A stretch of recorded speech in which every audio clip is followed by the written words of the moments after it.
Perhaps you have heard the name whispered in gaming communities, across internet forums, or in the quiet corners of pop culture.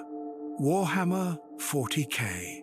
Perhaps you have seen its icons, the towering warriors clad in Baroque power armor, the monstrous war machines, or the alien swarms that seem drawn from the depths of a nightmare. You may have heard its resonant catchphrases echo through video games and discussions. For the Emperor, blood for the blood god, or the guttural savage cry of the Ork. This franchise has persisted for decades, its influence spreading from intricately detailed tabletop miniatures through hundreds of novels and into countless blockbuster video games.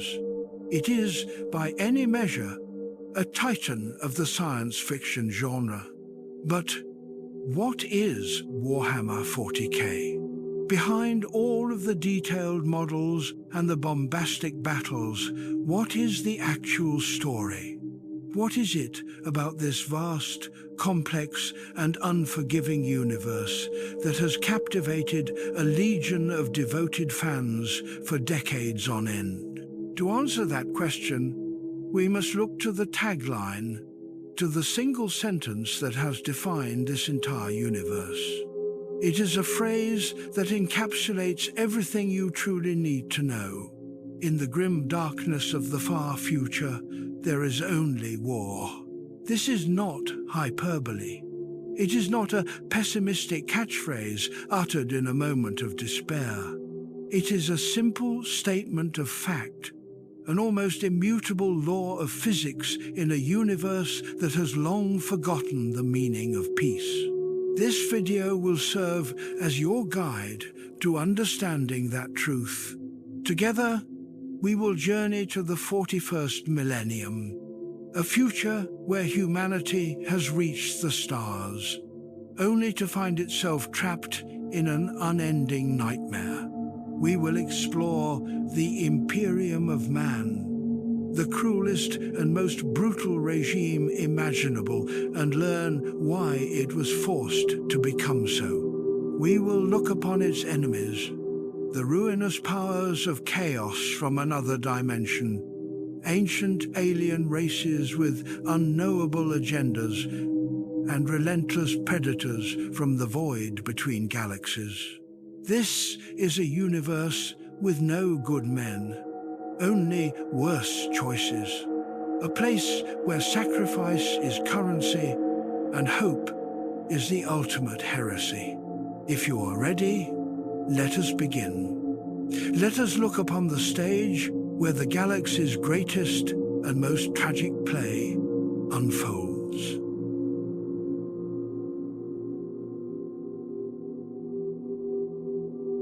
To truly comprehend the state of the galaxy in the 41st millennium, we must first abandon all preconceived notions of a bright and hopeful future.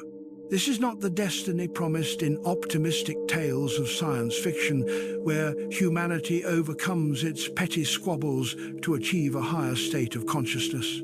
This is a future that has gone horribly astray, a timeline that veered onto a dark path many thousands of years ago, and from which there is now no turning back. Observe the galactic map. Millions of points of light represent the settled worlds of humanity, sprawling across 100,000 light-years. In theory, this is the domain of the Imperium of Man, humanity's greatest empire. But this map, too, is a deception. The void between those stars is no empty space to be crossed with ease. It is a treacherous wilderness, filled with raging warp storms, opportunistic pirates, and the ever-watchful fleets of countless enemies. To travel from one world to another is not a simple trip, but a perilous voyage that can last months, years, or even centuries. Communication is just as slow and just as unreliable.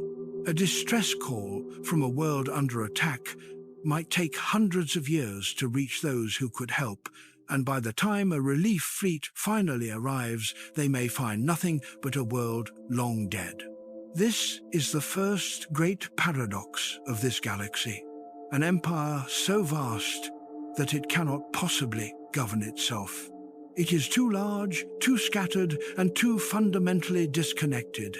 It is like a colossal body whose nervous system has been severed, where the left hand does not know what the right is doing, and a wound upon its foot may never be registered by the brain.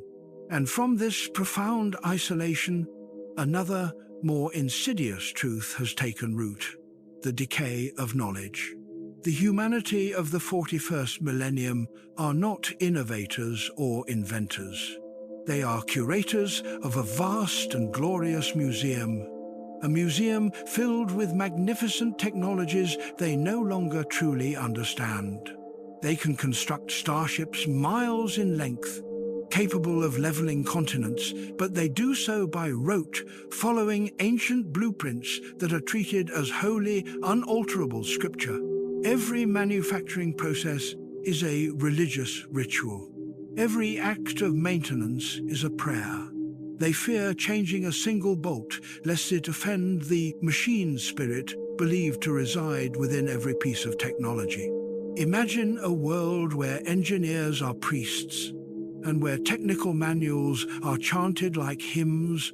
This is the reality of the Adeptus Mechanicus, the technological cult responsible for maintaining every machine in the Imperium. To them, invention is tantamount to heresy. The noblest goal is the rediscovery of lost technological schematics from a long-forgotten golden age, an era known with deep irony as the Dark Age of technology, a time that was, in fact, the zenith of human scientific achievement. This decay is made manifest upon the very worlds of the Imperium. The majority of mankind does not live on verdant, garden-like planets. Instead, trillions are crammed into places known as hive cities. Picture a city, but built not outwards, but upwards. A single artificial mountain of metal and rockcrete stretching dozens of miles into the polluted clouds. Billions of souls are born, live, and die within its stacked metallic layers. In the upper spires, close to the artificial sunlight, live the nobility in unimaginable luxury. But as one descends into the lower levels, the underhive, the light vanishes, the air becomes a toxic soup, and life devolves into a brutal struggle for survival between gangs, mutants, and unnameable things that dwell in the deep darkness. For one born in the underhive, the very concept of a real, open sky is nothing more than a myth. And if the hive cities are where humanity exists, the forge worlds are where its war machine is born. These are planets that have been transformed in their entirety. Their surfaces are covered by continent-spanning factories, their skies choked with immense smokestacks that belch toxic clouds which blot out the Sunday. The atmosphere is a cocktail of smog and industrial ash. The oceans have been boiled away or turned into chemical slurry pits. Here, billions of workers and indentured slaves toil in unimaginable conditions, serving assembly lines that never stop, producing the guns, the ammunition, and the tanks for the Imperium's endless wars. Each forge world is an industrial hellscape, a testament to the truth that in this universe, human life is merely another resource to be expended. This, then, is the portrait of humanity, a civilization magnificent in its sheer scale, but rotten to its very core, a society imprisoned by its own glorious past, terrified of the future and hateful of anything that is different. It is resilient, yes. It has survived for 10,000 years in a hostile galaxy, but that survival has been purchased with its own soul. It endures not through hope or progress, but through dogma, fear, and a bureaucracy so vast and nonsensical, the Adeptus Administratum, that a single request form might take centuries to be processed. Yet, this internal decay is only one half of the story. To understand why the Imperium was forced to become so brutal, so utterly desperate, we must look outwards, into the darkness between the stars. For the universe is not empty. It is filled with forces and laws far more terrifying than humanity's own corruption.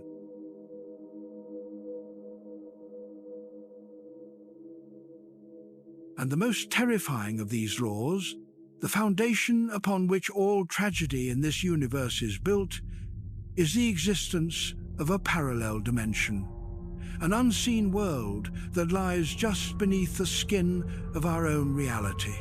The scholars of the Imperium refer to it as the Immaterium.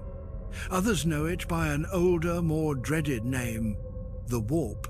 Imagine our physical reality, the Materium, as a vast but relatively calm ocean. The planets, the stars, and we ourselves are all adrift in this ocean.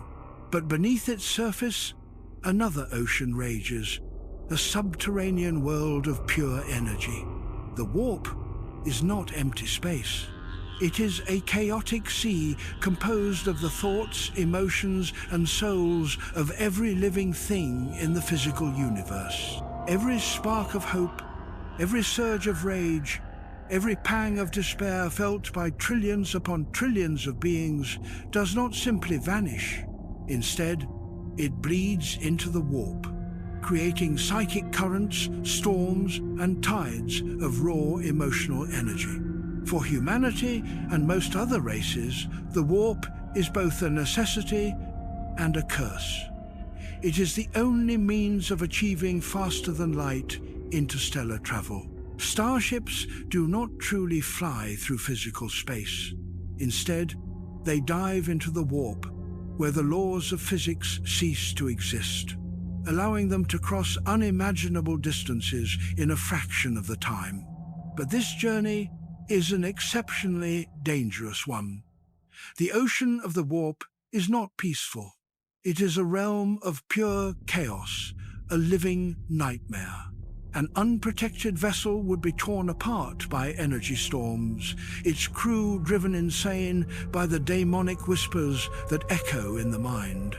To survive, every vessel of the Imperium must be equipped with what is known as a Geller field, a fragile bubble of energy that projects a temporary pocket of physical reality around the ship, much like a submarine diving deep beneath the waves. If this Geller field were to fail, even for a moment, the ship and all aboard would be consumed by the madness of the Warp, their fates far worse than mere death. But the danger does not only come from mindless storms, for this ocean of emotion is not uninhabited. Over the aeons, the most powerful, most prevalent emotions in the universe, rage, ambition, despair, and excess, have coalesced within the Warp. Like tiny droplets of water gathering to form colossal thunderheads, these emotional energies have merged and grown, achieving a terrifying level of consciousness. They have become vast, sentient entities, the gods of chaos. These are the true predators of the galaxy.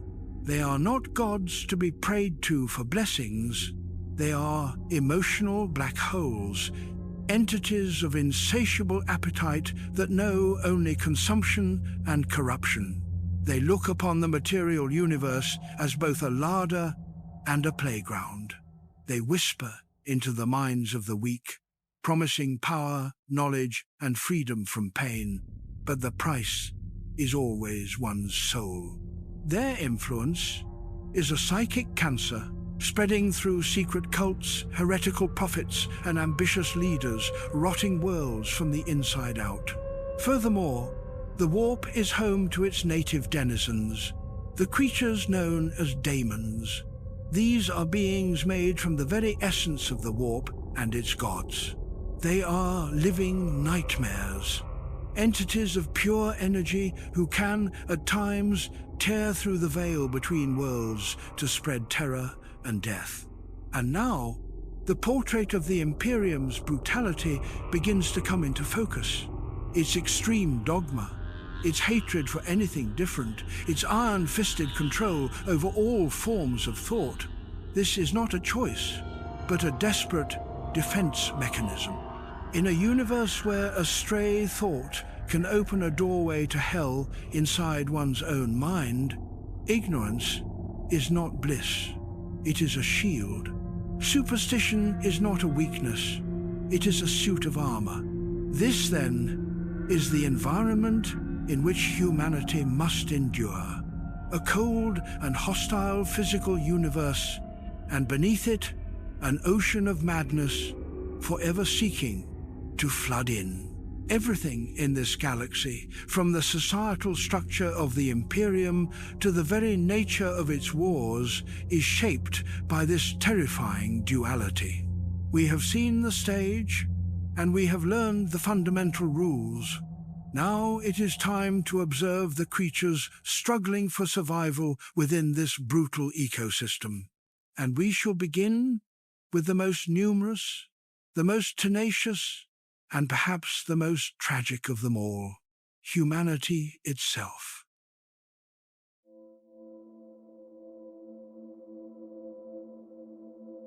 In the brutal ecosystem of the 41st millennium, humanity is more than a mere species.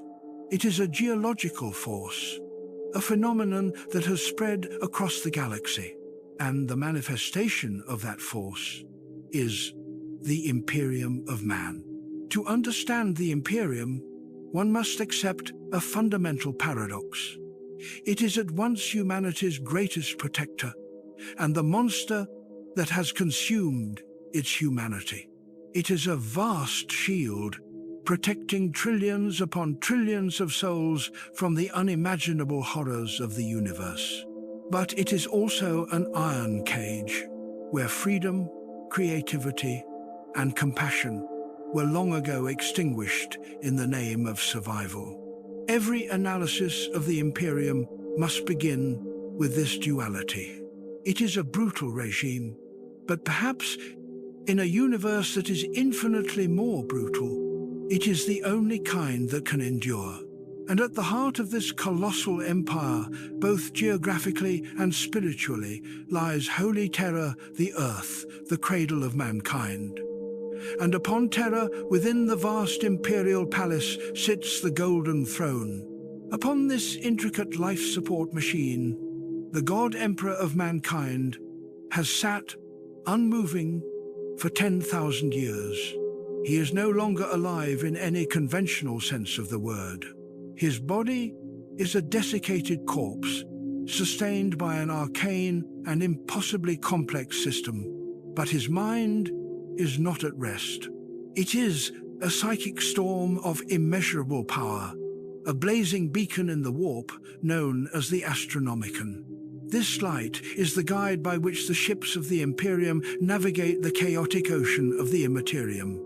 Without it, the Empire would immediately collapse, plunged into isolation and darkness. His continued existence is purchased at a terrible price. Every day, 1,000 psychers, those individuals gifted with psychic abilities, are sacrificed, their souls consumed by the Golden Throne, merely to fuel the God Emperor's psychic fire for a little longer. It is a horrific truth, yet one that is accepted as a grim necessity. And in the greatest of ironies, the God Emperor himself, who once sought to free humanity from the shackles of religion and superstition through his imperial truth, is now worshipped as the one and only God by trillions of fanatical followers across the galaxy. His cult, the Ecclesiarchy, has become the state religion, and any who doubt his divinity are branded heretics, worthy only of death by fire. But a corpse god cannot rule directly. In his name, power is wielded by the High Lords of Terror. These 12 individuals are the most powerful mortals in the entire Imperium, each representing a vital branch of the imperial machine: the head of the church, the Grand Admiral of the Navy, the Master of Assassins, and more. They are the de facto rulers, ruthless and cunning politicians who make the decisions that shape the fate of trillions. They convene in shadowed chambers, issuing decrees that can order the annihilation of an entire star system, an act known as exterminatus, merely to contain a spreading threat. However, even the power of the High Lords is but a small island in a vast ocean of bureaucracy.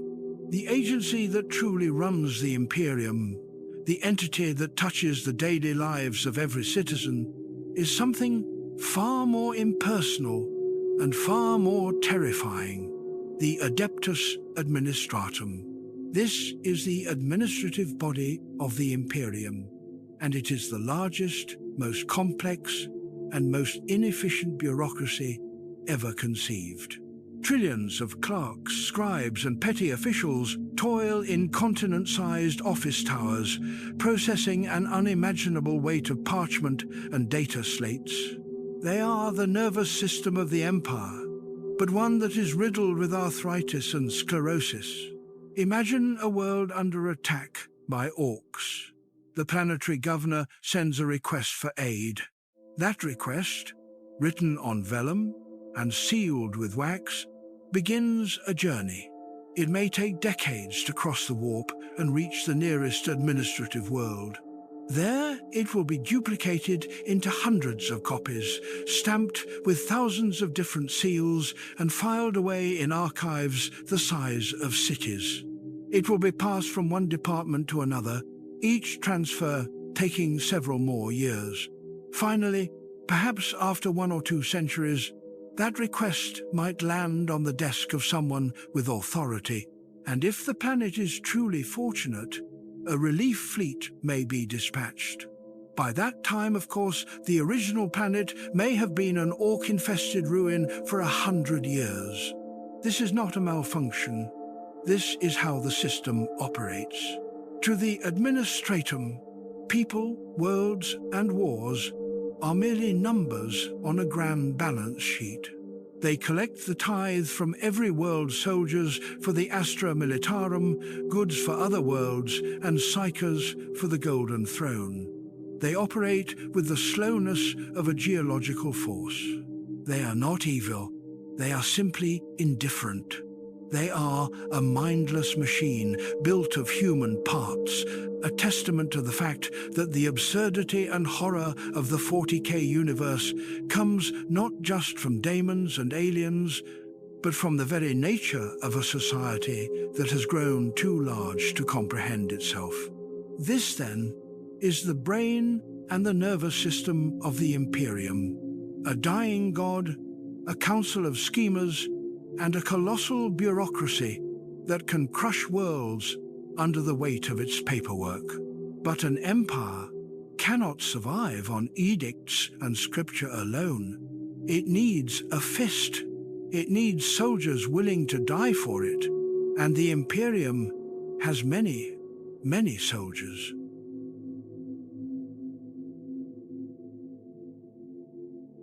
And that fist has a name that echoes across the battlefields of the galaxy: the Astra Militarum, or as it is more commonly known, the Imperial Guard. If the Adeptus Astartes, the Space Marines, are the God Emperor's scalpel, then the Imperial Guard is his hammer, a weapon that is perhaps unrefined and lacking in finesse, but one that strikes with an undeniable and overwhelming weight. The scale of this force is nearly impossible to measure. Billions, or perhaps even trillions, of soldiers are under arms at any given moment, recruited from millions of different worlds. Every planet within the Imperium as part of its tithe. is obligated to contribute regiments to the Imperial Guard. These soldiers might come from polluted hive worlds, savage feral worlds, or peaceful agri-worlds. They bring with them the unique cultures, languages, and even the distinct biological traits of their homelands. The result is a military force of incredible diversity. There are the regiments of Cadia, famed for their iron discipline and marksmanship, born and raised on a fortress world where war was a way of life. There are the Tanith First and Only, masters of stealth and reconnaissance, hailing from a world that was destroyed. There are the Catachan jungle fighters, rugged soldiers who grew up on one of the most dangerous death worlds in the galaxy, where every living thing is a predator.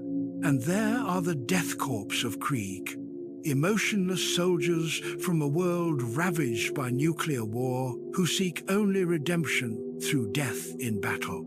But despite this diversity, one common truth unites them all. They are merely human. They are not genetically engineered demigods. They do not wear near-invincible suits of power armor. They are ordinary men and women, equipped with a standard-issue laser rifle known as a lasgun, a simple suit of flak armor, and a fanatical devotion to the God Emperor. And with this meager equipment, they are sent to the most brutal war zones in the galaxy. They are ordered to face the war machines of the Orks, the bio-horrors of the Tyranids, the immortal skeletal machines of the Necrons, and even the traitorous Chaos Space Marines, beings who were once legends to them. And they die. They die in uncountable numbers. The strategy of the Imperial Guard is often condensed into a single, merciless philosophy: overwhelming force of numbers. Imperial Guard generals are willing to throw millions of soldiers at an enemy position simply to exhaust their ammunition. The life of an individual soldier is valued less than the strategic gain of a few meters of contested ground. They are numbers on a statistical abstract. Acceptable losses, lines of uniformed men and women advance under enemy fire, climbing over the bodies of their fallen comrades just to gain a few more steps. But do not mistake their sacrifice for weakness, for within their mortality lies an extraordinary strength. A space marine fights with superhuman power and an absence of fear. But an Imperial Guard soldier fights while being fully aware of their own terror. They witness unnameable horrors, they see their friends torn apart beside them, and yet they hold the line, they keep firing their lasguns. That is not the courage of a demigod. It is the courage of a human being. A stubborn, obstinate refusal to buckle in the face of an overwhelming universe. And they do not fight with infantry alone. Behind the near-endless lines of soldiers lies the might of the Imperial artillery and armored companies. The Imperial Guard fields some of the most fearsome artillery in the galaxy. Massive Earthshaker cannons can level entire city blocks from dozens of kilometers away. The sky can darken with the launch of thousands of shells at once, turning the battlefield into a hellscape of fire and churned earth. And on the ground, there are the Leman Russ battle tanks. These are true machines of war, crude, loud, and exceptionally durable. They may not be as elegant as the vehicles of the Aeldari, or as technologically advanced as those of the Tau, but they are built to endure punishment and keep advancing. A dozen Leman Russ tanks advancing in formation is a sight that can break the spirit of almost any foe. Finally, this entire war machine is held together by its officers and its commissars. The officers are the tacticians, while the commissars are the enforcers of discipline. A commissar with his signature black greatcoat and peaked cap is a symbol of both fear and loyalty. His task is to ensure that the morale of the troopers never wavers, and he does this by any means necessary, including the summary execution of any soldier who shows cowardice as a brutal lesson to the rest. They are the Astra Militarum. They are the hammer of humanity, and they are the living proof that even in the grim darkness, the ordinary will of a human being can be a formidable weapon.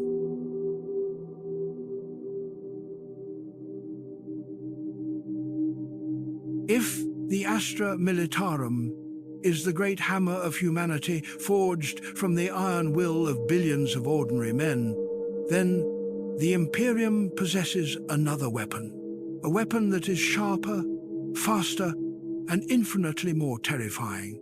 They are not an army, but a scalpel's edge, used to excise the most malignant tumors from the body of the Empire. They are the Adeptus Astartes, better known by the name that has become both legend and terror throughout the galaxy, the Space Marines. They are the God Emperor's angels of death, transhuman warriors who have been elevated far beyond mortal limits. Every Space Marine was once a human boy, but that is a distant memory. They are recruited as adolescents from the most brutal of worlds, chosen from aspirants who have already demonstrated prodigious strength, aggression, and an extraordinary will to survive. Those who survive this merciless selection then undergo a series of painful surgeries and artificial organ implantations. 19 specialized organs are embedded within their bodies.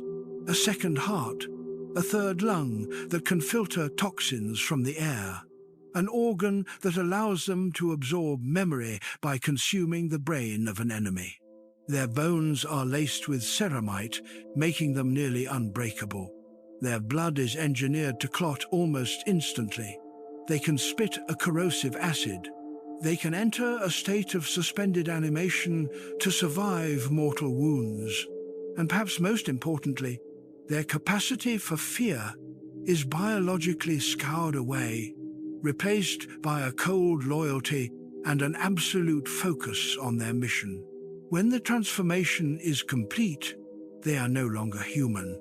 They are something else entirely. Standing over 8 feet tall, weighing hundreds of kilos, with the strength to tear an ordinary person in half, they are living weapons. And each of these living weapons is equipped with the finest war gear humanity can produce. Their power armor is a fully enclosed suit, crafted from thick layers of ceramite, capable of shrugging off most small arms fire and operating in the harshest of environments, from the vacuum of space to the bottom of a magma ocean. In their hands, they carry the bolter. This is no mere gun. It is a brutal weapon that fires miniature, self-propelled rockets which are designed to penetrate a target and then detonate, causing catastrophic damage. The sound of a bolter volley has been likened to the roar of an angry god. The Space Marines are organized into units known as chapters, each consisting of exactly 1,000 warriors. Each chapter is a self-contained army, with its own fleet, its own fortress monastery, and its own unique traditions, rituals, and cultures of war, forged over 10,000 years of history. There are the Ultramarines, the exemplars of tactical doctrine. There are the Blood Angels, warrior artisans who carry a dark curse of bloodlust. And there are the Space Wolves, savage fighters from the ice world of Fenris. When a world is on the brink of collapse, when the Imperial Guard is overwhelmed, that is when the Space Marines are deployed. They do not arrive in the millions. They arrive in the hundreds, or sometimes only in the dozens.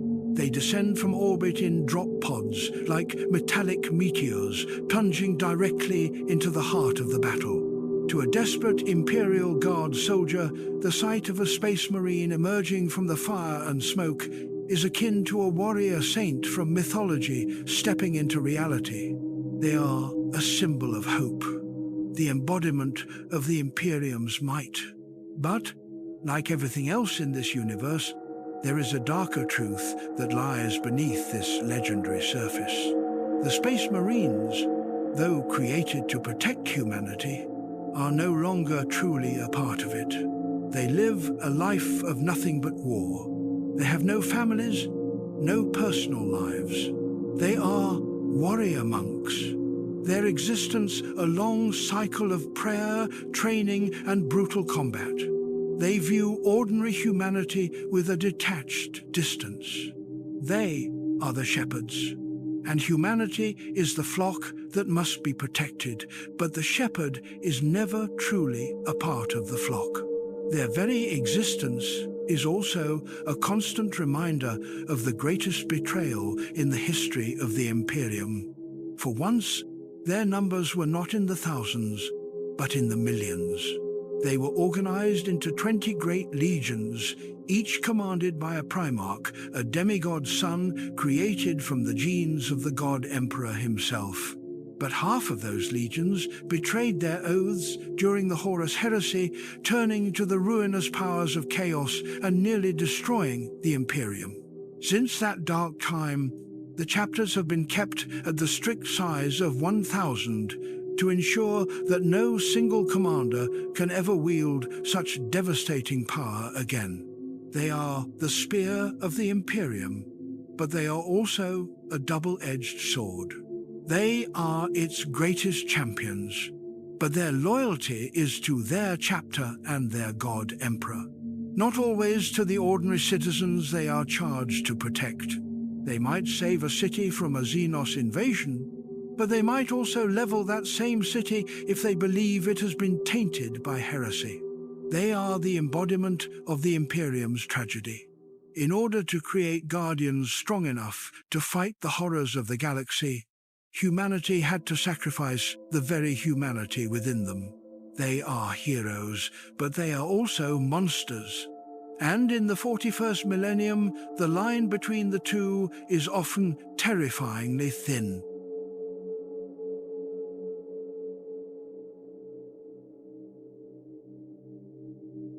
An empire as vast and as fractured as the Imperium cannot be held together by armies and bureaucrats alone. It requires a stronger agent, a form of glue that can seep into the minds of its trillions of citizens, binding them in a common purpose and a common fear. That binding agent is faith. The imperial cult, or the Adeptus Ministorum, more commonly known as the Ecclesiarchy, is the official and only sanctioned religion within the Imperium. Its object of worship is the God Emperor of mankind.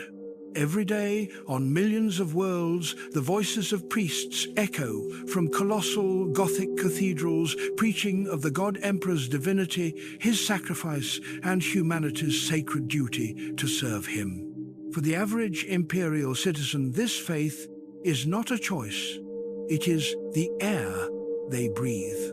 They are taught from birth that the God Emperor is their father, their savior, and the divine protector of all mankind. They are taught to hate the mutant, the unsanctioned psyker, and especially the Xenos. Any deviation from this dogma is considered heresy, and the punishment for heresy is, most often, a painful death upon a pyre. The Ecclesiarchy is a colossal political power in its own right, possessing entire shrine worlds and its own armies. The most famous of these are the Adepta Sororitas, also known as the Sisters of Battle. They are the armies of the Church, fanatical warrior women clad in power armor and armed with bolters, who fight with a deadly combination of military skill and unshakable piety. They embody the holy trinity of their faith: the bolter to strike down the heretic, the flamer to cleanse the unclean, and the melter to destroy the idolater.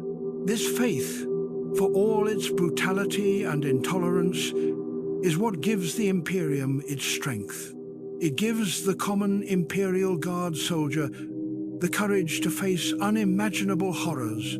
It gives the laborer on a forge world the purpose to work themselves to death. It is the only source of comfort in a universe that offers none. But faith alone is not enough, for the enemies of the Imperium do not only exist beyond its borders, they lurk within the heart of the Empire itself. Secret cults dedicated to chaos, insidious alien conspiracies, and the rebellions of ambitious planetary governors. To combat these internal threats, the Imperium required another weapon, one that operates in the shadows, a weapon that is above all laws and accountable to no one save the God Emperor himself. That weapon is the holy orders of the Emperor's Inquisition, or more simply, the Inquisition. If the Imperium is a body, the Inquisition is its immune system. But it is an extreme and overzealous immune system, willing to amputate a limb to stop the smallest of infections. They are the secret police, the witchfinders, and the guardians of the Empire's darkest secrets. Their authority is absolute. An inquisitor, an agent of this order, can be a man or a woman. They might appear as a scholar, a noble, or a warrior. But beneath that facade is one of the most powerful and dangerous individuals in the galaxy. An Inquisitor has the authority to requisition any resource they require, from a regiment of the Imperial Guard to an entire star fleet.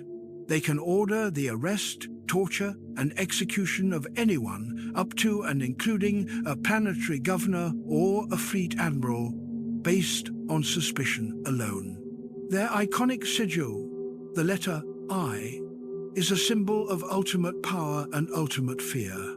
The Inquisition is broadly divided into three major ordos, each focused on a specific type of enemy: the Ordo Malleus, the Daemon Hunters, who fight the threat of the warp, confronting the entities of chaos and their mortal worshippers; the Ordo Hereticus, the Witch Hunters, who focus on threats from within humanity itself, rebellions, forbidden cults, and rogue psychers; and the Ordo Xenos, the alien hunters, who deal with the infiltration and influence of alien species upon human society. Inquisitors are pragmatic, to the point of utter ruthlessness. They believe that the ends always justify the means. They might employ forbidden weapons, forge temporary alliances with sworn enemies, or even order an exterminatus, the complete annihilation of all life on a planet, if they believe it is the only way to stop a greater threat.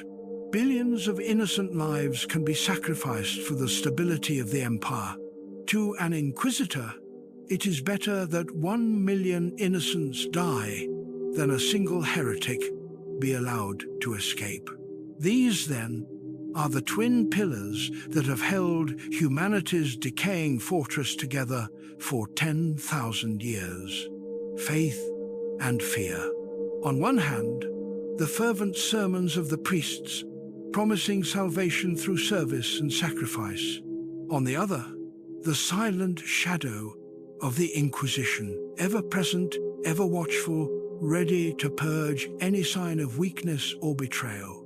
Humanity exists in a state torn between these two extremes, and it is this combination of fanatical devotion and constant gnawing fear that has shaped its psyche, turning it into a species capable of both incredible endurance and limitless cruelty.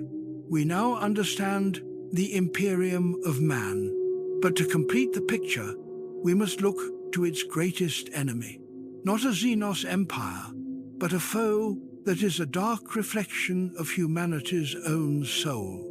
The enemy that inflicted the deepest wound upon the Imperium, and which continues to rot it from within, that enemy is called chaos.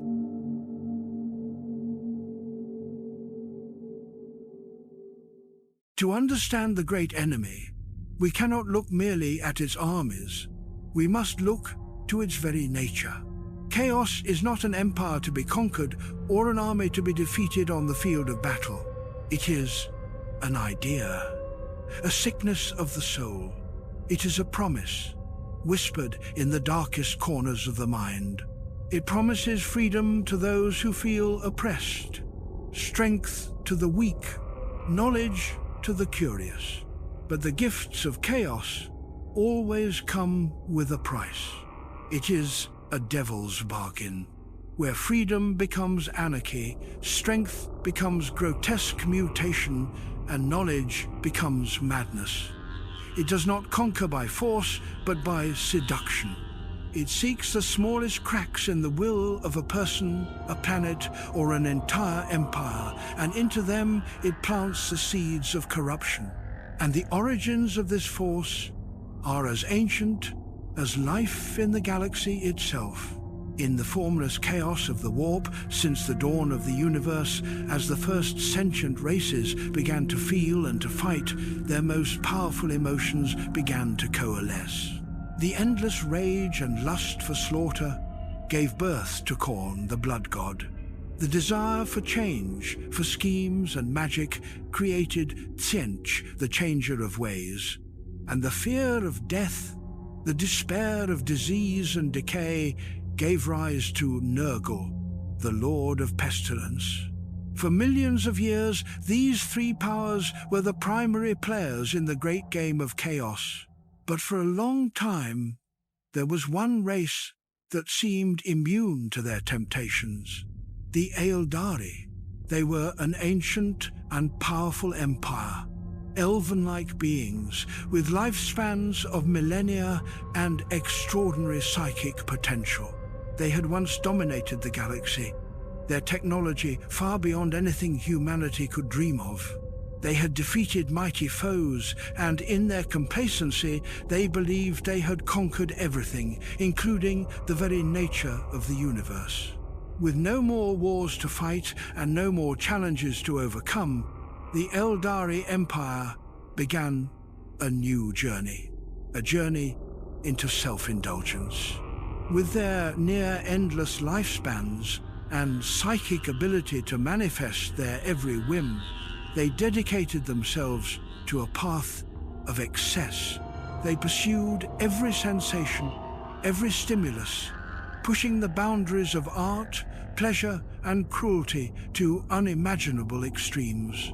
Cults of pleasure arose, and their entire society slowly descended into a spiral of decadence and depravity.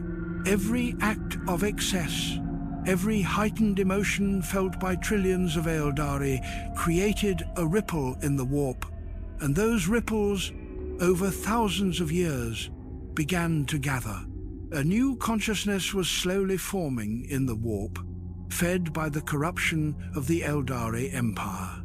A new god was gestating, and then it happened. At the very heart of the Aeldari Empire, a psychic cataclysm occurred, an event that would forever change the face of the galaxy. The psychic energy of their decadence finally reached its crescendo. A new god was born. Slaanesh, the Prince of Excess, opened its eyes for the first time.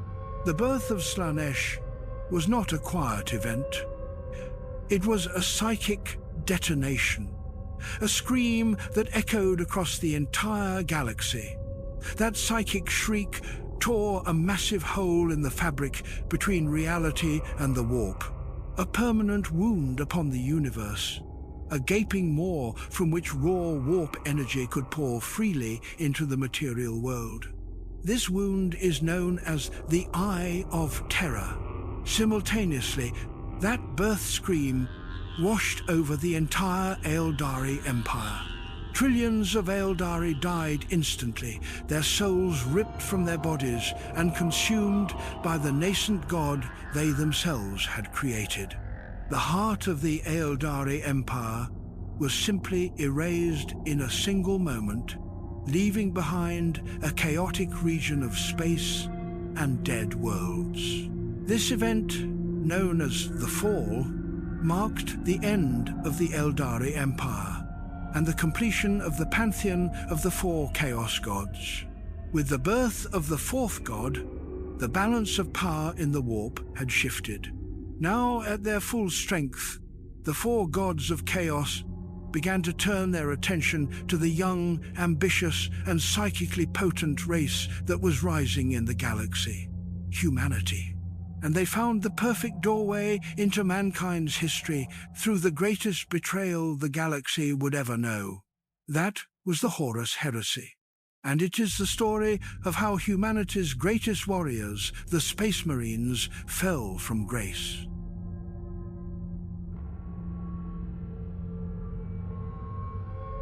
That great betrayal, the doorway through which the gods of Chaos entered human history, has a name: the Horus Heresy.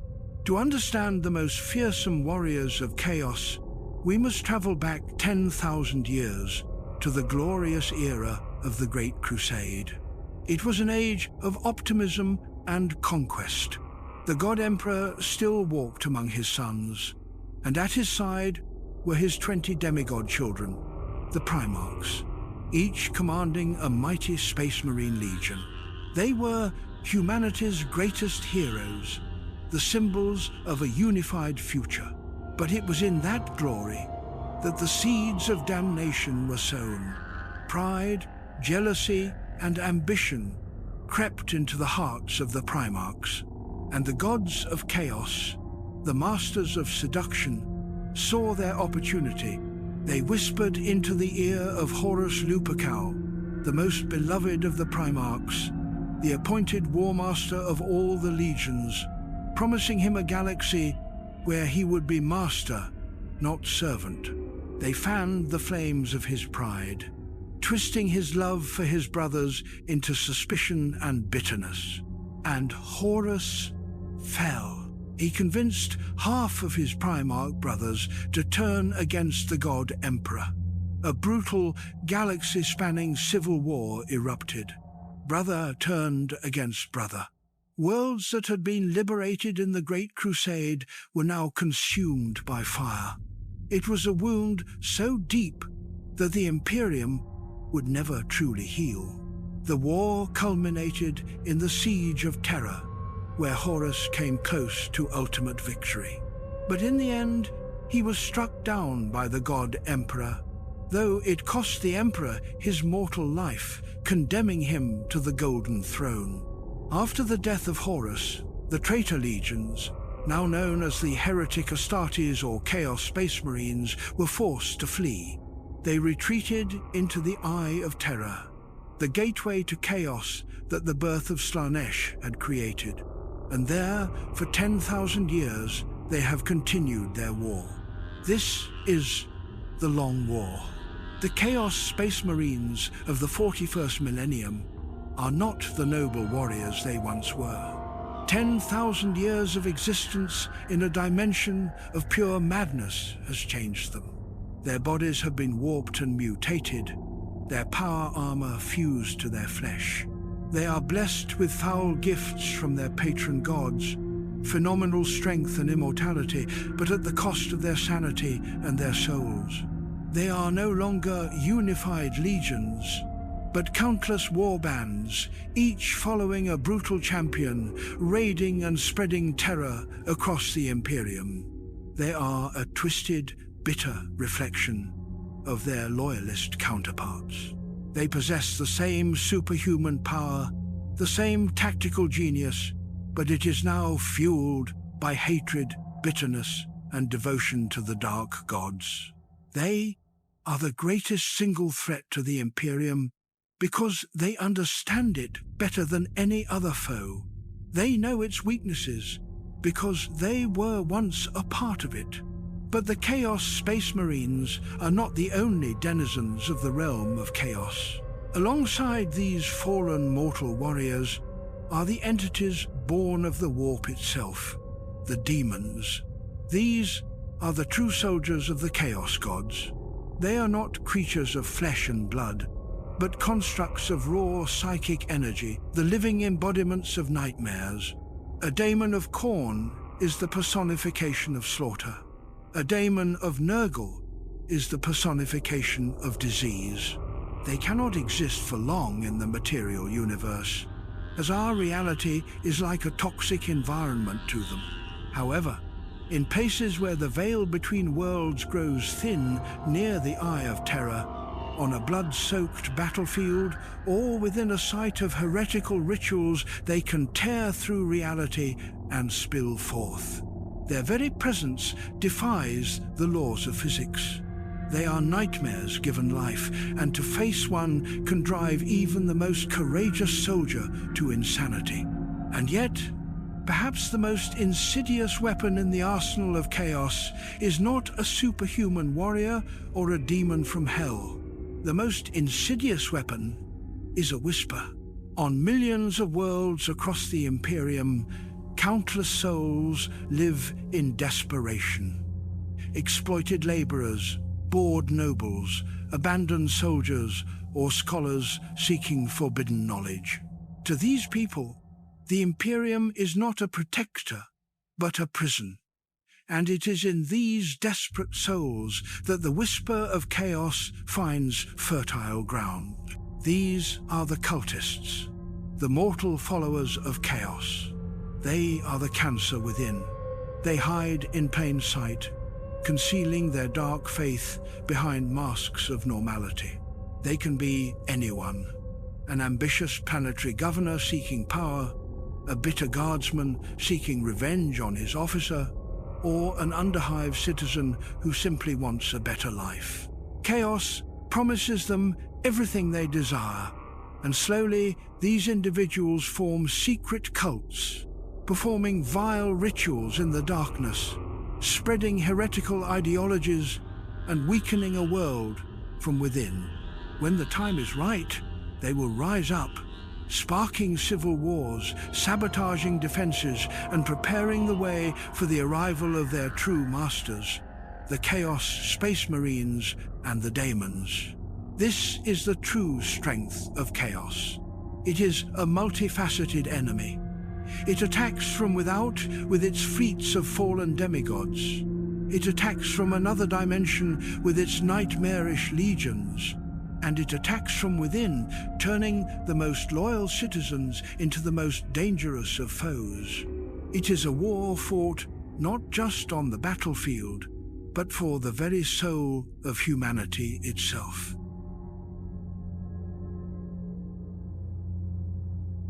In the galactic garden, teeming with savage predators and brutal life forms, there still exist beings of a tragic beauty, who carry a history far older than humanity itself. They are the living relics of a bygone age, an empire that once touched the stars, only to burn itself to cinders on a pyre of its own pride. They are the Aeldari, and their story is a timeless cautionary tale.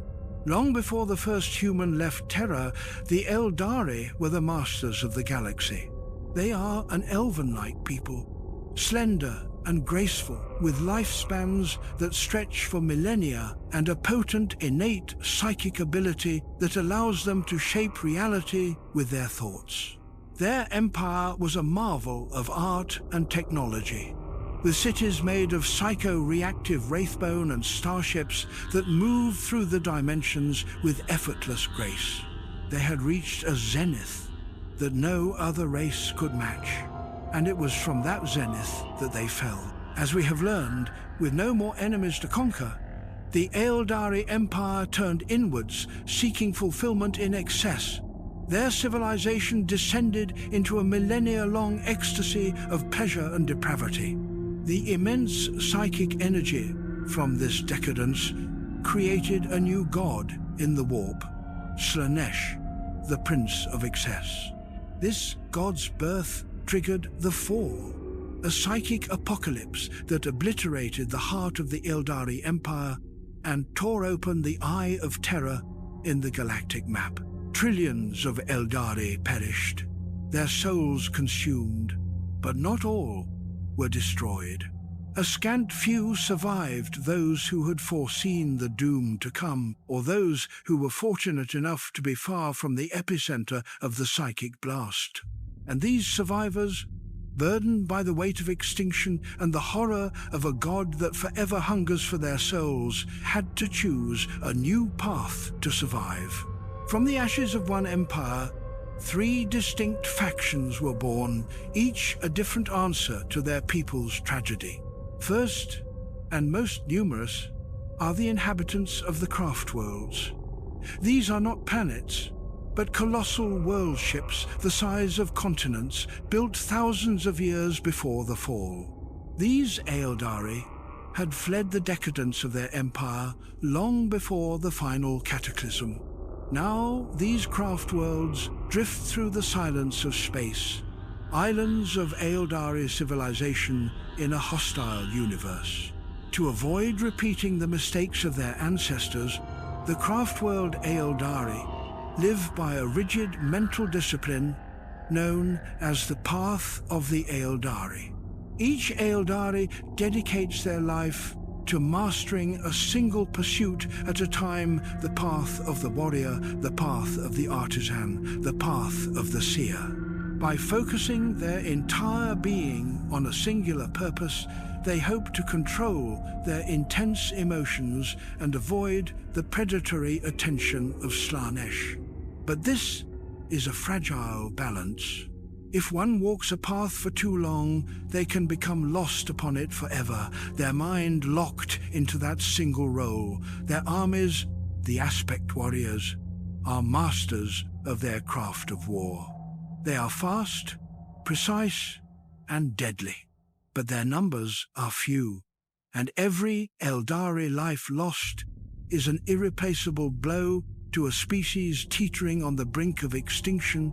If the craft world Aeldari are ascetics, then their cousins chose the opposite path. They are the Drukhari, also known by the terrifying name of the Dark Eldar. These Aeldari did not flee from decadence, they embraced it. They reside in Commorragh, a vast city kingdom hidden deep within the labyrinthine dimension known as the Webway. Commorragh is a place of shadows, of endless intrigue and unimaginable cruelty. To survive, the Drukhari must constantly feed their withering souls. Because Slaanesh is slowly draining their life force, they have discovered a vile method to postpone the inevitable. By inflicting pain and suffering upon other living beings, they are pirates, slavers, and masters of torture. They launch lightning-fast raids into real space, capturing millions of victims to be brought back to Commorragh for the bloody spectacles of their gladiatorial arenas or the horrific experiments of their homunculi. For the Drukhari, cruelty is not a choice. It is the very air they breathe, the sustenance that keeps their souls from being consumed. And finally, there exists a third, most mysterious group. They belong neither to the craft worlds nor to Commorragh. They are the Harlequins. The Harlequins are performer warriors, devotees of the one god who is said to have tricked Slaanesh and escaped the fall, Segorach, the laughing god. They believe this trickster deity is the only one who holds the key to the Aeldari's future. They are the guardians of the Black Library, a secret repository of forbidden knowledge hidden within the Webway. The life of a Harlequin is one of constant performance. They move between the other Aeldari factions, retelling the stories of their people's past, present, and future through intricate dances and theatrical plays.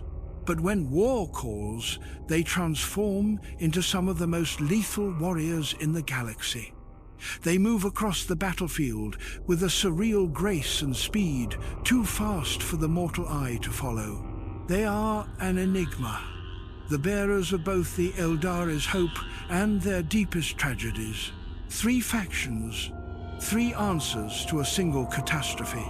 They are the shattered remnants of a once great empire, a people haunted by their past and fighting for an uncertain future. They fight the Imperium, they fight chaos, and sometimes they fight each other.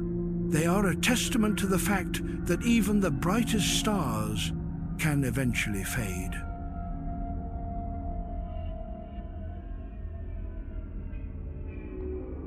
If the story of the Aeldari is a tragedy of decadence, then the next tale is a tragedy of desperation. It is not the story of an empire that died, but of an empire that chose death in order to become immortal. They are the Necrons, and their existence is older than memory itself. To understand the Necrons, we must travel back in time, far beyond the age of the Aeldari, to a distant epoch more than 60 million years ago. In that time, they were not skeletal machines. They were organic beings of flesh and blood, known as the Necrontyr. The Necrontyr species was born under a cruel star.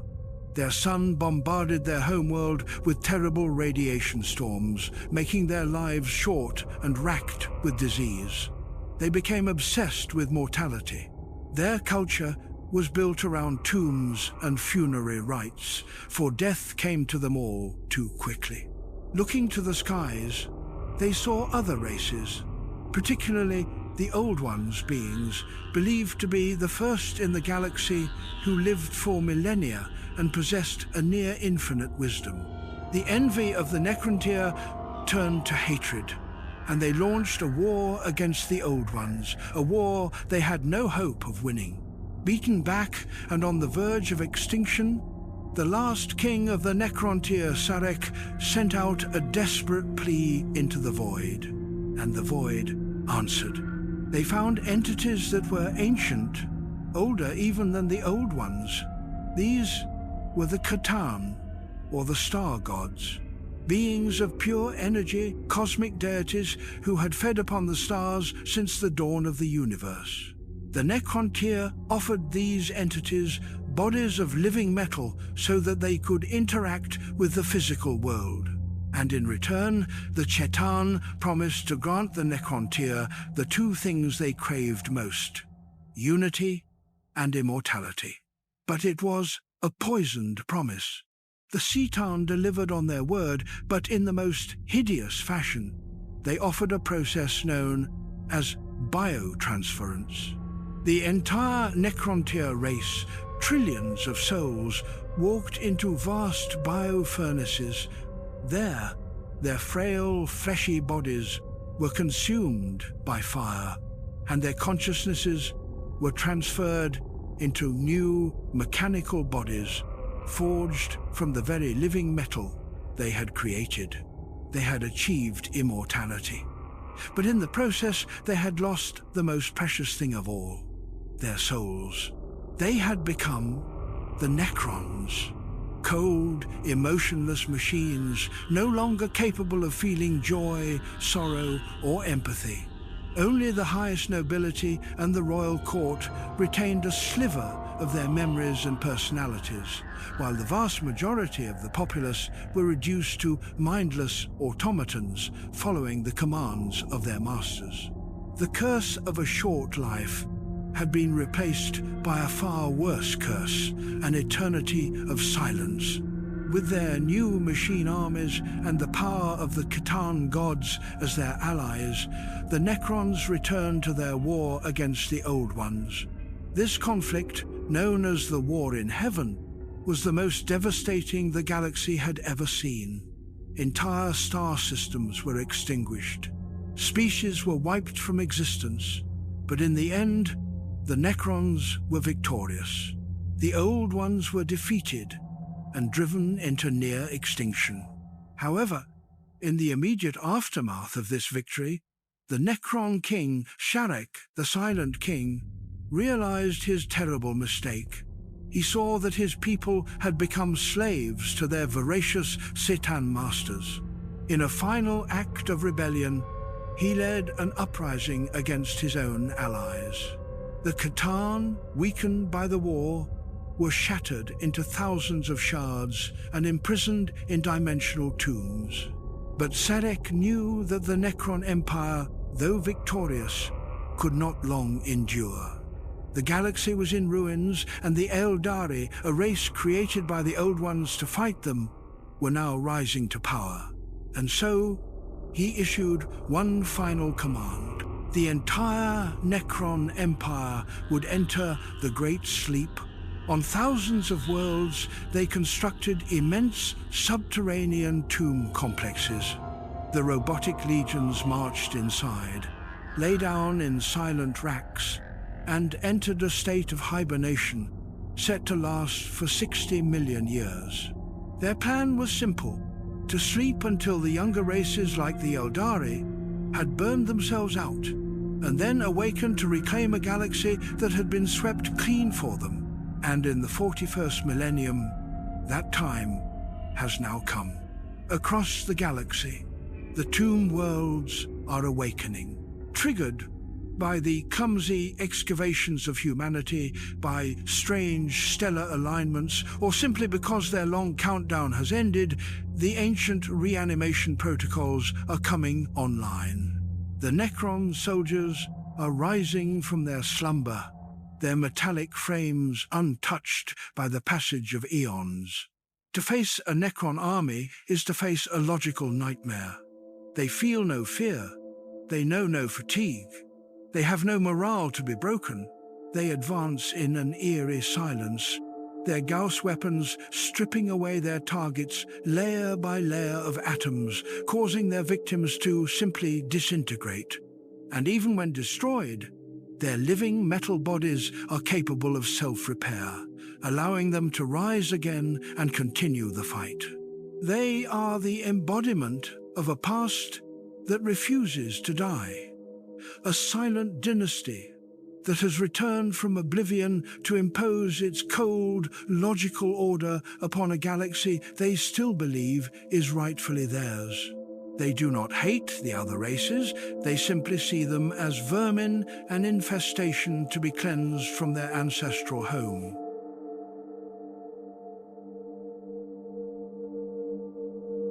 If the Aeldari are a dying flame and the Necrons a frozen tomb, then the galactic ecosystem is also home to a form of life that explodes with a primal, chaotic, and inextinguishable energy. They do not build sophisticated empires or pursue millennia-long plans. Instead, they exist as a force of nature, a biological storm that sweeps across the stars, leaving only destruction in its wake. They are the Orks, and they are the living embodiment of war. On the surface, an Ork seems simple.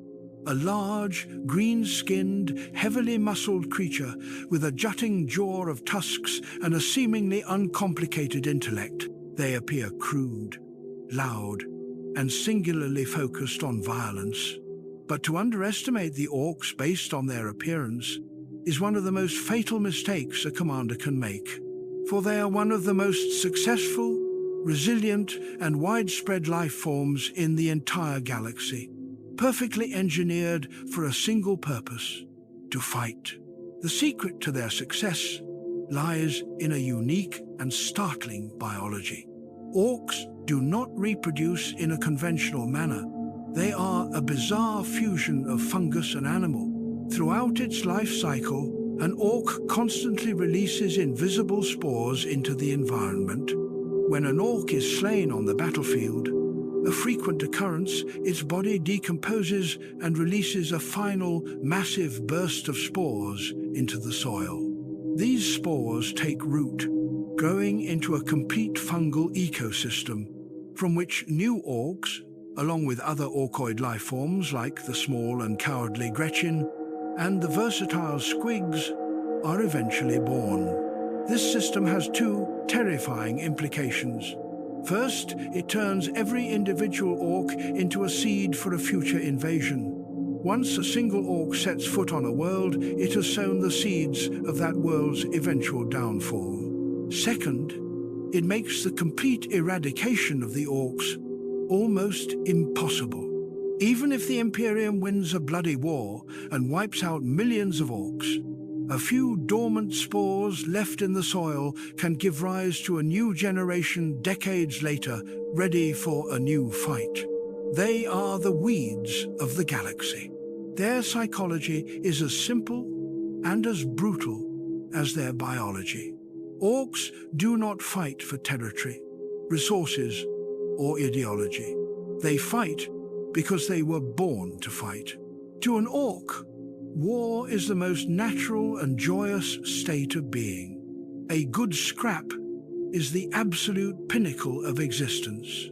They do not feel fear in the human sense, but rather an ecstatic excitement at the prospect of a massive brawl. Their society is built on a single, unchangeable law, the strongest rules. Orks will follow the war boss, the biggest, most aggressive and most powerful ork in the tribe, until a stronger challenger appears and defeats him in single combat. But the true weapon of the orks, the one that elevates them from a localized nuisance to a galactic-level threat, is something intangible. It is a collective psychic field generated by their own will, known as the Whir. When a large number of orks gather in the excitement of battle, their belief and aggression generate an energy field that can literally bend the laws of physics. This field has two primary effects.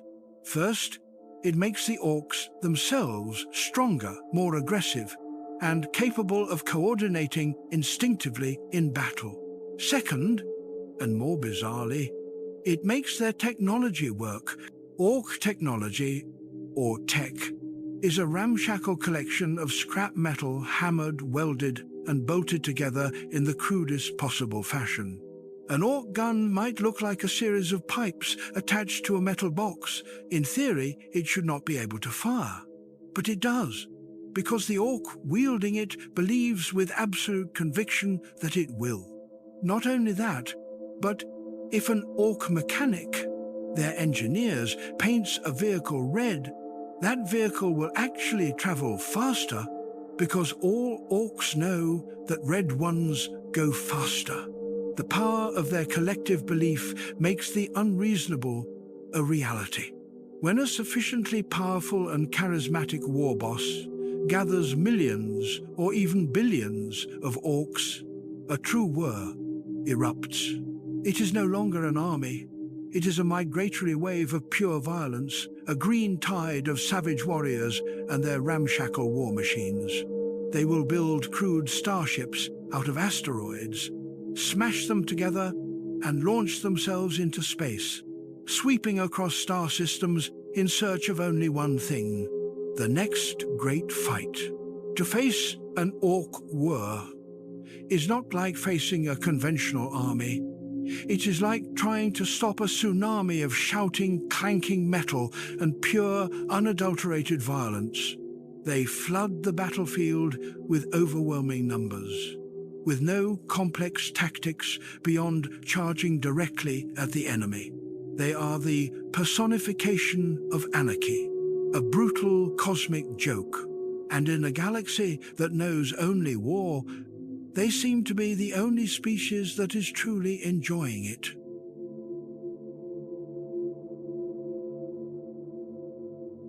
If the orks are life exploding chaotically from within the galaxy, then there is another threat that comes from without, from the silent, endless void between the galaxies, a threat that does not fight for joy or for glory. It does not seek to build an empire or to spread a faith. It has only one single purpose, a purpose that is primal and absolute: to consume. They are the Tyranids, and they are the great Devourer. Unlike any other creature we have discussed, the Tyranids are not a race of individuals. They are a single Gestalt superorganism. Every Tyranid creature, from the smallest hormagaunt scuttling across the battlefield to the colossal bioship drifting through space, possesses no will of its own. They are merely cells in a greater body, connected and controlled by an overarching collective consciousness, a vast psychic intelligence known as the hive mind. The hive mind is the brain, and every Tyranid creature is one of its claws, its teeth, or its sensory organs. It possesses an ancient, cunning, and utterly alien intellect. It learns from every encounter, analyzes the weaknesses of its prey, and adapts its strategies to perfection. Its very presence in space creates a phenomenon known as the shadow in the warp, a psychic silence that smothers all astropathic communication, cuts off psychers from their source of power, and instills a deep, instinctual dread in the minds of all living things. And the purpose of this vast intelligence is singular: to find and to consume biomass. A Tyranid invasion is not a war, it is a perfectly orchestrated hunt. It unfolds in cold, calculated stages. The first stage is silent infiltration. Vanguard organisms like the Lictor are sent to a target world. They lurk in the shadows, spreading terror. At the same time, gene stealers will infect the native population, creating hybrid cults. These gene stealer cults will then work to sabotage the planet's defenses from within, preparing the way for the arrival of their true masters. When the world has been sufficiently weakened, the main fleet, the Hive Fleet, arrives. The sky will darken with thousands, even millions, of bioships, each a titanic living creature. And then the assault begins. Trillions of warrior organisms are unleashed upon the surface. A tidal wave of chitin and claws, a biological apocalypse that floods across the continents. There are the termagants, small infantry forms that fire living beetles from their weapons. There are the hormagaunts, swift predators with razor-sharp talons. And there are the carnifexes, colossal living battering rams capable of crushing even a Lehman Russ battle tank. They do not negotiate, they do not occupy. They simply kill, systematically eradicating all resistance. Once all creatures capable of fighting back have been annihilated, the final stage begins, the harvest. Smaller organisms, known as Ripper swarms, flood out, blanketing the entire surface of the planet. They eat everything: the dead, the trees, the grass, even the topsoil itself. Larger creatures will drain the oceans, turning them into a nutrient-rich soup. The planet's entire biosphere is broken down and siphoned up to the orbiting ships through colossal capillary towers. Inside the ships, this biomass is processed. Every useful genetic code, from the consumed organisms, from the brute strength of an Ork warrior to the discipline of Akkadian soldier, is isolated and incorporated into the Tyranid gene pool. From this, new, stronger, more efficient and better adapted Tyranid creatures are birthed, ready for the next hunt. When the process is complete, the Hive Fleet moves on. But it does not leave behind a conquered world. It leaves a barren rock, stripped of all life, with no air, no water, utterly sterile. They are evolution, weaponized. They are the universe's ultimate predator, honed by eons of consuming other galaxies before arriving in our own. To face the Tyranids is not to fight an enemy, it is to attempt to hold back a biological flood. They cannot be threatened, they cannot be bribed, they cannot be reasoned with. They are simply an eternal, gnawing hunger, and our galaxy is merely their next meal.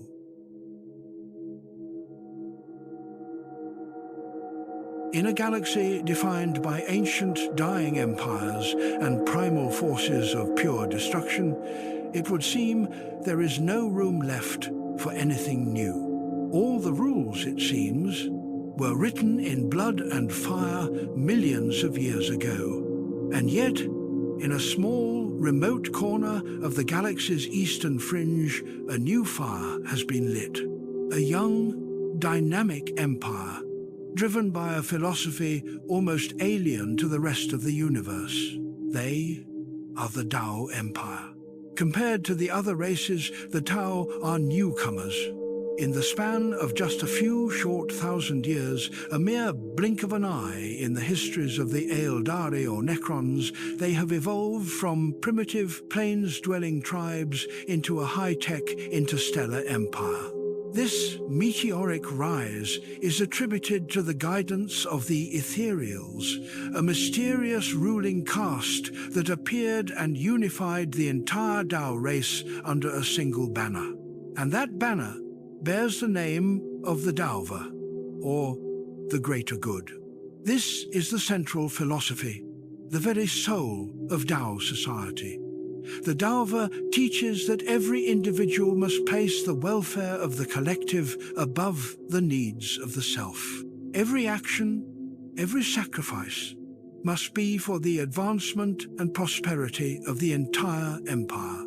Under this philosophy, Tau society is organized into a strict caste system where each individual is born to fulfill a specific role. The fire caste are the warriors. The earth caste are the engineers and scientists. The water caste are the diplomats and merchants. And the air caste are the pilots of the fleet. Above them all are the ethereals, the spiritual and political leaders. Unlike the Imperium, an empire built on conquest and forced assimilation, the Tau Empire expands primarily through diplomacy and incorporation. When they encounter a new species, their first option is always to invite them to join the empire, to work together for the greater good. They willingly share technology, offer protection to new allies, and create a multi-species society where all contribute. Many smaller, oppressed races have gladly accepted this offer. Even some human populations on the fringe of the Imperium have forsaken the God Emperor to follow the light of the Devourer. But their preference for diplomacy should not be mistaken for weakness. When words fail, the fire caste responds. The Tau military is a modern and highly efficient force. They do not believe in the brutal melee of the Orks or the human wave attacks of the Imperial Guard. Instead, they are masters of mobile warfare and long-range engagement. Their technology is among the most advanced in the galaxy. Most notable are their battle suits, highly mobile combat armatures equipped with heavy weaponry. From the nimble crisis suits to the colossal riptides, battle suits allow the Tau to dominate the enemy with superior firepower. Their weapons, such as plasma rifles and railguns, fire beams of energy, or hypervelocity slugs that can punch through the thickest armor. To an Imperial Guard soldier accustomed to fighting in filthy trenches, the Tau way of war seems to come from another, brighter future.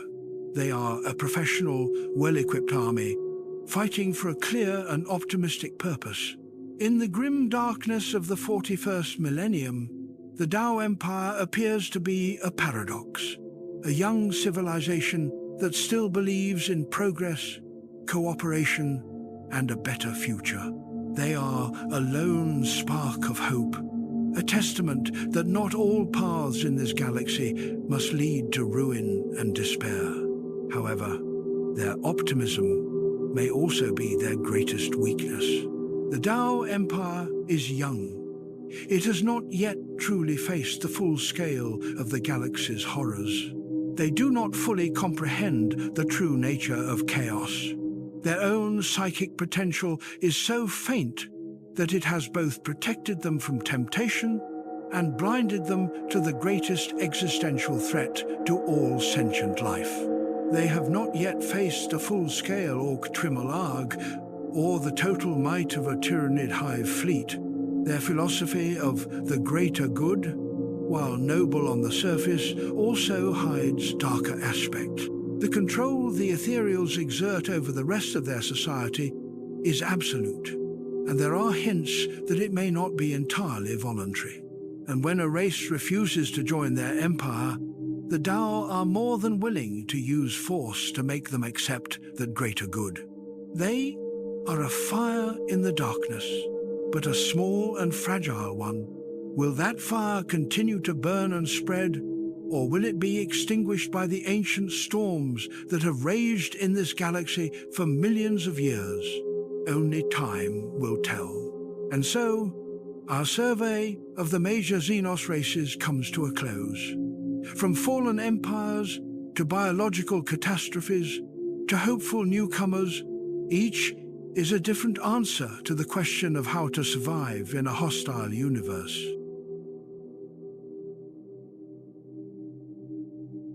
And so, our survey of the major powers in the galaxy comes to a close. We have seen the decaying fortress of humanity, the Imperium, clinging to existence through faith and fear.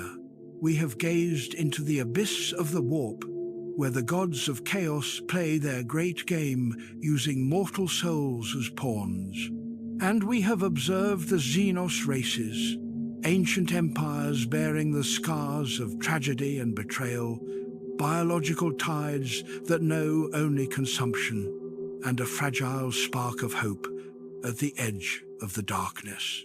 It is time now to step back and observe the entire tapestry, and in doing so, a terrible and majestic truth reveals itself. It is the truth of a perfect stalemate. The galaxy of the 41st millennium is locked in equilibrium, a balance born not of peace, but of mutual, unending hostility. No single faction is strong enough to deliver the final decisive blow and claim ultimate victory, but all of them are too powerful, too resilient, or simply too numerous to be completely destroyed. If the Imperium were to commit all its forces to crushing an Ork were, the Tyranid hive fleets would devour its undefended worlds from another direction. If the Necron dynasties were to rise as one, they would likely face a new Black Crusade pouring from the Eye of Terror. If the Aeldari were to enact some grand plan to save their species, they might inadvertently awaken an even worse foe. It is an intricate web of wars, temporary alliances, and betrayals, where today's victory merely sows the seeds for tomorrow's defeat. Every action creates an equal and opposite reaction. Every empire is held in check by all the others. This, then, is the true meaning of the phrase with which we began. In the grim darkness of the far future, there is only war. This war is not a temporary event. It is not a chapter in a history book that will soon end. It is the galaxy's permanent state of being. It is the engine that drives the universe. Much like the tectonic plates of a planet constantly grind against one another, causing earthquakes and volcanoes, the factions of this galaxy are in a state of perpetual conflict, and the result is endless destruction and renewal. In this context, the concepts of good and evil become meaningless. This is not a story of light against darkness. The Imperium, humanity's protector, is one of the cruelest regimes imaginable. The Chaos Space Marines, cursed traitors though they are, fight for a form of absolute freedom, albeit a chaotic one. The Aeldari, for all their nobility, would sacrifice 1 billion lives of a lesser race to save a few of their own. And the Tao Empire, with its lofty philosophy, is willing to sterilize those who do not agree with its greater good. Every faction believes it is in the right. Every faction can justify its actions, and from its own perspective, none of them are wrong. This is not a war between good and evil. It is a war between different kinds of survival, each one absolute and unforgiving. And perhaps the final lesson this universe teaches us is one of scale, of the smallness of the individual against the immensity of time and space. The wars we have discussed have raged for thousands, even millions of years. Empires rose and fell, while humanity was still a collection of primitive tribes on Terra. An Imperial Guard soldier can live and die in a meaningless battle on a forgotten planet, never knowing that his sacrifice was but a single statistic in a centuries-long campaign. A chapter of Space Marines can fight heroically for 1,000 years, but to a newly awakened Necron lord, that millennium was but a brief nap. The existence of an individual, a planet, or even a great war is ultimately just a brief ripple in a chaotic and endless ocean of history. And that is the balance of terror. A state of stability, forged from ceaseless animosity. A false peace, purchased at the price of eternal war. The galaxy will continue to turn. The stars will continue to burn and fade, and in the darkness between them, the fleets will continue their journeys. The soldiers will continue to fight and to die. The gods will continue to scheme. There is no happy ending waiting at the end of this road. There is no golden age to come. There is only existence, extended for one more day, one more year, one more millennium. There is only the war. And in the acceptance of that truth, perhaps, a strange kind of peace can be found. A peace that comes from understanding that in an infinite and indifferent universe, what you fight for matters less than the simple fact that you are still fighting.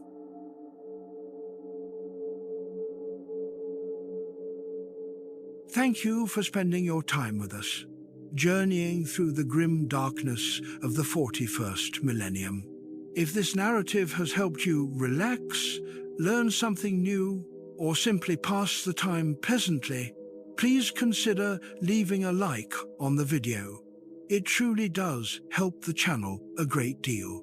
We would be honored to hear your thoughts. Which faction's story resonated with you the most? Or is there a corner of this dark galaxy you would like us to explore next in the archives? Please share your ideas in the comments below.